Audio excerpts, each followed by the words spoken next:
Hey, bonjour, bonsoir à tous, c'est Yota et j'espère que tout va bien chez vous. Et oui, enfin c'est l'été, l'été d'ailleurs qui a bien commencé d'ailleurs avec ce mois de juillet qui s'est passé. Je m'excuse d'avance, depuis maintenant un petit moment maintenant, vous avez pu voir que je n'ai pas le même rythme que d'habitude. J'ai plein d'événements professionnels, personnels qui ont fait que j'ai perdu un peu de rythme sur mes vidéos, mais ne vous inquiétez pas, je vais revenir très vite et notamment avec ce mois d'août que je considère comme étant un mois, c'est l'histoire d'eux. En effet, de Marsupilami à Schtroumpf en passant par Flash ou même encore peut-être même les Totally Spies, vous allez avoir sur tout le mois d'août plein de vidéos concernant ceci. Donc soyez à l'affût, soyez attentifs et surtout j'espère que vous serez au rendez-vous puisque ce mois d'août risque d'être caliente. Le sujet de la vidéo d'aujourd'hui, c'est un de ces personnages. Un personnage où il va falloir qu'on court plus vite que le son pour pouvoir le rattraper, puisqu'en effet, ce n'est pas n'importe qui dans les comics, et en particulier dans l'univers DC Comics. Et oui, ici je parle de la Scarlet Witch de DC Comics, et vous allez comprendre pourquoi je dis ça. Et oui, mesdames et messieurs, nous allons parler de l'homme le plus rapide du monde. Alors préparez vos bottes aérodynamiques, n'oubliez pas de bien noter que le voyage dans le temps c'est de la merde et surtout n'oubliez pas qu'il va falloir qu'on court plus vite que la lumière même. Aujourd'hui messieurs dames, nous allons parler et raconter un petit peu les origines et l'histoire de l'homme le plus rapide de l'univers DC Comics, à savoir Flash.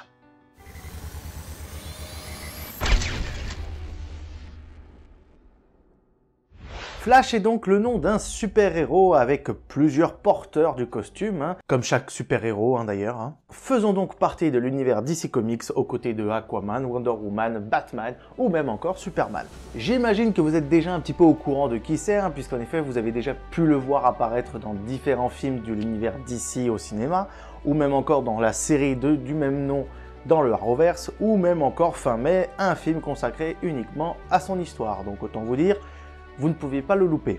Héros iconique au même titre que Wonder Woman, Aquaman, Green Arrow ou même encore Green Lantern, il est l'un des protagonistes les plus importants des comics DC, grâce notamment à ses pouvoirs, à tout ce qu'il provoque avec et toutes les questions qu'il peut avoir sur lui-même. Même s'il y a plusieurs porteurs, les différents Flash sont tous dotés de la capacité de se déplacer à très grande vitesse. Ils sont notamment appelés d'ailleurs les Speedsters. Le costume de Flash est souvent rouge et jaune avec au centre un éclair sur fond blanc pour désigner sa vitesse. Mais le tout premier avait également un casque d'acier inspiré du dieu grec Hermès ou Mercure chez les Romains, doté lui aussi d'une vitesse hors du commun. Et pour un petit peu terminer son historique, il a été créé par deux personnes, Gardner Fox et Harry Lampert. Mais Flash ne se contente pas d'être un héros solitaire, il est aussi un membre précieux de la Ligue des Justiciers, une équipe de super-héros réunis pour protéger le monde.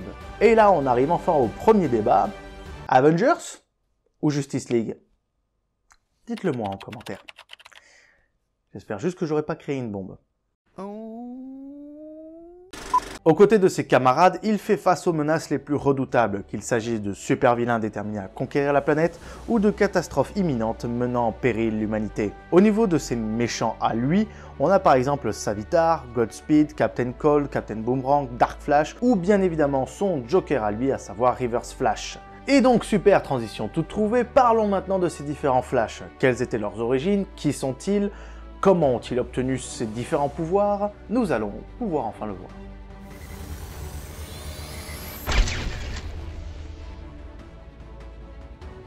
Bon déjà, avant de vous les présenter, j'ai un petit peu menti, on va surtout vous présenter déjà comment Flash, ou du moins les Flash, ont obtenu leur pouvoir. En effet, son potentiel de super-héros, c'est-à-dire sa super rapidité, viendrait d'une explosion entre un éclair et une foudre mystérieuse, qui lui donna donc ses pouvoirs extraordinaires. Il est capable de se déplacer à une vitesse vertigineuse, dépassant presque la lumière elle-même. Ses jambes fuselées laissent une traînée de flammes lorsqu'il court, et tout son corps fait comme un éclair lumineux lorsqu'il accélère. Il a aussi comme capacité de bouger ses molécules pour justement traverser la matière, et donc traverser les murs, etc. Ou même encore créer des tornades avec ses bras, ou même encore, quand il va dans le pire des cas, et vous allez comprendre pourquoi, quand il va très vite, il peut même atteindre, ou plutôt démolir des failles spatio-temporelles pour justement voyager dans le temps. Flash utilise bien sûr ses pouvoirs pour combattre le crime, hein. Il est tellement rapide qu'il peut arrêter les balles avant qu'elles ne touchent, sauver des innocents d'un incendie par exemple, ou même encore juste attraper n'importe quel voleur à la rapidité très lente, puisqu'en effet, il faut se rappeler que Flash allant très vite, il voit toute la vie au ralenti quand il est en mouvement. Maintenant qu'on a vu tout ça, passons enfin officiellement aux différents Flash que nous avons pu avoir dans les comics ou ailleurs. Jay Garrick est le plus ancien Flash de la liste. Il apparaît pour la première fois dans le Flash Comic #1 en janvier 1940. Et oui, mesdames, messieurs, on entre même avant la Seconde Guerre mondiale. Autant veut dire, c'est vieux. Avant Crisis on Infinite Earths, qui est un événement très important, aussi important que Civil War ou House of M chez Marvel, qui peut d'ailleurs se résumer par la fusion des différentes terres qui existent dans le multivers et qui se réunissent tous pour devenir une sorte de page vierge, ce Flash-là était le Flash de Terre 2. Maintenant, dans la continuité actuelle, il est devenu le prédécesseur du prochain Flash. Membre de longue date de la Justice Society of America, Jay Garrick habite à Keystone et sera le mentor de Kid Flash, que l'on viendra présenter plus tard. Son costume est bien différent de celui du Flash que l'on connaît. Il porte un chandail rouge. Oh non! Mon chandail! Le Québécois est vraiment sympa! C'est embêtant, là! Avec un éclair jaune sur la poitrine et un casque en métal évoquant le dieu Hermès. Semblable d'ailleurs au casque de l'armée en 1914, mais surtout ce casque était celui de son père, mort durant la Première Guerre mondiale. Avec l'âge, Jay Garrick a vu sa vitesse nettement diminuer et, depuis la disparition de la force véloce dans Infinity Crisis, sa limite est la vitesse du son. En effet, le plus ancien homme le plus rapide du monde possède un métagène qui est à l'origine de son extraordinaire rapidité, mais qui malheureusement s'affaiblit au fur et à mesure du temps. On peut le voir plusieurs fois d'ailleurs dans la fameuse série Flash jouée par John Wesley Shipp et qui, je dois avouer, représente bien le personnage que l'on a dans le comics. Ensuite, on arrive au plus connu et celui le plus représenté dans à peu près tout l'univers audiovisuel, à savoir Bartholomew Barry Allen. Pour expliquer le contexte, après la Seconde Guerre mondiale, DC Comics entreprend la modernisation de ses héros en créant l'Âge d'Argent. Apparu pour la première fois dans Showcase No. 4 en 1956, Barry Allen travaille dans la police scientifique de Central City, mais est frappé par la foudre alors qu'il manipule des produits chimiques, ce qui lui donnera sa super rapidité. Barry est le premier Flash à avoir fait vibrer ses molécules, ce qui lui permettait de traverser la matière solide. C'est ce Flash que l'on peut voir donc dans les différents films d'ici, mais aussi donc dans la série du même nom en 2009. Alors on dit qu'il est le plus connu en effet, mais c'est une bonne raison car il est à l'origine de la force Véloce, qui est à l'origine des pouvoirs de vitesse de tous les Flash. Donc autant vous dire que le monsieur porte la paire de coronets de tous. D'ailleurs, petite anecdote, les deux premiers Flash, c'est-à-dire Barry Allen et Jay Garrick, se sont d'ailleurs rencontrés lors d'une aventure intitulée Flash of Two Worlds. C'était la première fois d'ailleurs qu'un super-héros de l'âge d'argent faisait la connaissance de son homologue de l'âge d'or. Malheureusement, il disparaîtra lors de Crisis on Infinite Earths en détruisant le canon à antimatière de l'anti-Monitor. Mais ne vous inquiétez pas, certes il a disparu, mais avec tous les événements dans les comics, il deviendra donc le seul Flash de tous les univers. Les comics, ne cherchez pas. Que ce soit d'ici chez Marvel d'ailleurs, c'est les deux. J'en peux plus. Après la disparition de Barry Allen et la réunion des terres parallèles, c'est désormais Wally West, anciennement Kid Flash, qui portera donc le costume de l'homme le plus rapide du monde. Il est apparu pour la première fois dans le Flash numéro 110 de 1959. Il était le neveu de Barry et fut victime du même accident que ce dernier. Il devient alors Kid Flash et vécut de nombreuses aventures avec les Teen Titans avant de prendre la succession de Barry. Comme son oncle, il était membre de la Ligue des Justiciers qui réunit les plus grands super-héros de DC. Il apparaît donc à ce titre dans le dessin animé qui leur est consacré. Enfin, le dernier de la liste, Bart Allen.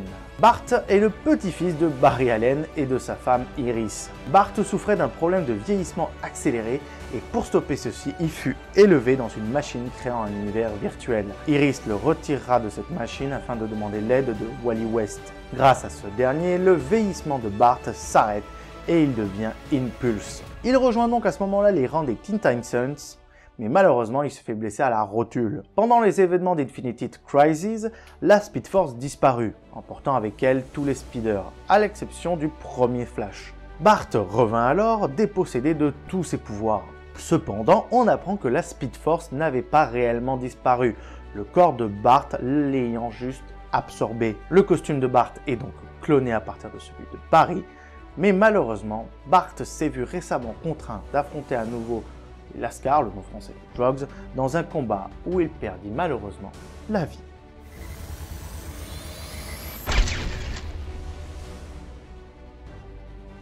Alors à ce moment-là, vous n'allez pas forcément comprendre le dernier titre que j'ai mis. Mais tout bonnement, en fait, il faut revenir sur les premières phrases que j'ai dit en début de vidéo, je vous la mets là. Et oui, ici je parle de la Scarlet Witch de DC Comics et vous allez comprendre pourquoi je dis ça. Voilà. Et maintenant, j'aimerais vous donner quand même plus d'explications parce que donner ce surnom, c'est quand même fort. Même très fort même. En effet, pour ceux qui ne sont pas encore trop adeptes des comics, il faut savoir que DC et Marvel utilisent souvent soit des événements, on va dire cosmiques, ou des événements liés à un personnage et en particulier à un pouvoir de personnage pour justement un petit peu chambouler tout l'univers et ainsi pouvoir un petit peu renouveler tous les comics. Par exemple, ne serait-ce que par exemple les Spider-Man par exemple chez Marvel, on a le Spider-Man, on a le The Ultimate Spider-Man qui permet d'avoir une autre histoire. Il y a eu tout ce qui est on va dire Civil War, il y a eu House of M, qui est je pense l'un des plus importants et qui résume un petit peu ce qui se passera là dans la suite dans ce que je vais dire. Et en effet, chez Marvel ça a marché comme ça, mais chez DC, celui qui a un petit peu toutes les merdes, c'est Flash. En effet, pour ceux qui ne sont pas encore trop adeptes des comics, il faut savoir que c'est très compliqué d'essayer de renouveler, on va dire, des comics. Si on prend par exemple DC, regardez, le premier c'était en 1940. Vous voulez qu'ils tiennent une histoire pendant plus de 75 ans les gars? Il faut savoir renouveler. Et leur méthode, c'est souvent de foutre le bordel. Par exemple, je vais vous citer un des exemples les plus connus que je connaisse. Si on prend par exemple chez Marvel, et dans l'une de ces triades, on va dire, majeures de ces changements, il y a ce qu'on appelle le comics House of M, qui, pour résumer la situation, c'est un petit peu Scarlet Witch qui a de jolis pouvoirs de changement de réalité et qui décide de partir en couille après un événement tragique de sa part et qui donc décide de foutre un énorme bordel aussi fort que le changement de Macron avec la réforme des retraites ou ne serait-ce que Twitter avec Elon Musk. Ouais, désolé, c'est des balles perdues, mais vous avez à peu près l'idée. Et Flash, c'est la Scarlet Witch de DC, puisqu'en effet, Scarlet, elle a le pouvoir de changer la réalité, etc. Donc, elle peut vite foutre l'univers en bordel. Flash, il peut pas faire ça, mais il a l'occasion de le faire énormément de base, rien qu'avec sa vitesse, et surtout, les voyages dans le temps. En effet, pour remettre encore un petit peu de contexte, Barry Allen a perdu ses parents quand il était très jeune. Un traumatisme qu'il n'a toujours pas digéré. Et avec des pouvoirs lui permettant potentiellement de voyager dans le temps, vous vous doutez bien qu'il va tenter de changer cela. Lorsqu'il va tenter de voyager dans le temps, du moins dans la série, on peut s'apercevoir que tout ceci, la mort de sa mère, la prison pour son père, c'est dû à son combat contre Reverse Flash qui voulait tuer ses parents pour que Barry ne soit jamais né. Les voyages dans le temps. Et ça, mes amis, ce n'est que la série ou même les comics. Mais DC, dans sa grande générosité, a très bien compris le personnage et va donc s'en servir dans son DC Universe et remettre tout à zéro, avec The Flash qui devrait suivre la même ligne de scénario, mais cela va provoquer un changement dans le futur et il va devoir le résoudre autant qu'il peut. Est-ce que ce film l'amène bien? Est-ce qu'il est bien? Est-ce que réellement ça vaut le coup de le regarder? Nous ne sommes pas là pour en parler. Je vais juste vous donner mon avis comme ça vous l'aurez.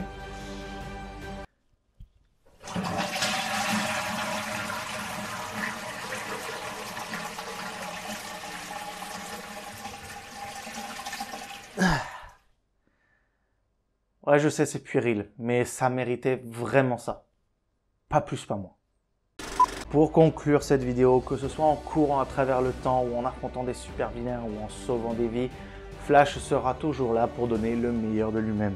Il incarne l'espoir et l'inspiration pour tous ceux qui croient en la capacité de savoir faire la différence. Alors la prochaine fois que vous voyez un éclair rouge ou jaune, n'oubliez pas de vous dire que c'est potentiellement Flash, le héros éclairé, qui permet de sauver des vies et surtout de mettre enfin la lumière sur la justice. My friend Oliver said that the lightning chose me. Well now, I'm gonna do the choosing. My name's Barry Allen. And I am the fastest man alive. I am the Flash.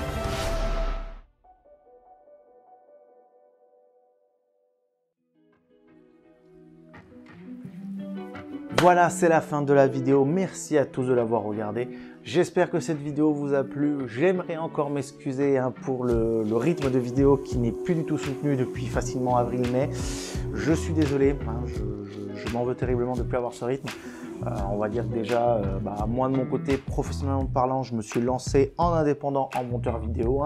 Si vous cherchez un monteur, n'hésitez pas à me contacter sur les réseaux sociaux ou à l'adresse mail que je mets en description. Et même en personnel, je viendrai peut-être raconter un jour, mais c'est un peu plus compliqué. Donc voilà, je m'excuse, mais vous inquiétez pas, je vais faire le nécessaire pour qu'en août, vous ayez une vidéo par semaine et que je puisse le faire ensuite de septembre jusqu'à décembre. Au moins, comme ça, j'aurai tenu un an. Enfin bref, là n'est pas le sujet. Merci à tous encore. Si vous avez aimé, n'hésitez pas à laisser un commentaire pour vous donner votre avis, par exemple sur le film, la vidéo, vous donner des conseils ou autre, ne serait-ce que parler de Flash par exemple. N'hésitez pas aussi à mettre un pouce bleu si vous avez aimé la vidéo, c'est très important ce point-là. Et l'autre, même les deux autres points les plus importants à noter, n'hésitez pas à partager sur les réseaux sociaux, que ce soit Instagram, TikTok et maintenant X.